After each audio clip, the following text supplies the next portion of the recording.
আমরা 48তম বিসিএস এর যারা লিখিত রিটেন এবং ভাইভা পরীক্ষায় যারা পাশ করেছে এর মধ্যে থেকে প্রায় 3200 জন ডাক্তারকে রিকমেন্ড করা হয়েছে, কিন্তু উপজেলাতে এখনো পর্যন্ত অনেকগুলো পোস্ট সহকারী সার্জনের ফাঁকা আছে, যেখানে আমাদের প্রায় 1500 ডাক্তার এখনো পর্যন্ত লিখিত পরীক্ষা এবং ভাইভা পরীক্ষা পাশ করে 48তম বিসিএস এর লিখিত এবং ভাইভা পরীক্ষা পাশ করেও নিয়োগ বঞ্চিত অবস্থায় আছে।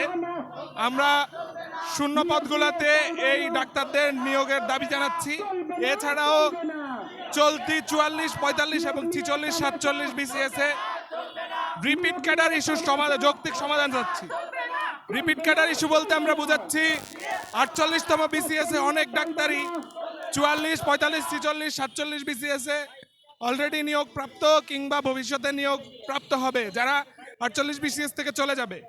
সুতরাং ওই পোস্টগুলো 48 বিসিএস এ খালি হবে এবং ওই পোস্টগুলোতে যেসব ডাক্তাররা লিখিত এবং ভাইভা পরীক্ষা পাশ করেছে 48 বিসিএস এ তাদের নিয়োগের জন্য আমরা জোর দাবি জানাচ্ছি।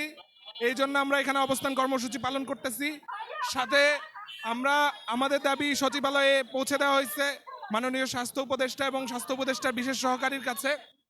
যদি আমাদের যৌক্তিক দাবি মেনে নেওয়া না হয় তাহলে আমরা আরও কঠোর আন্দোলনে যেতে বাধ্য হব।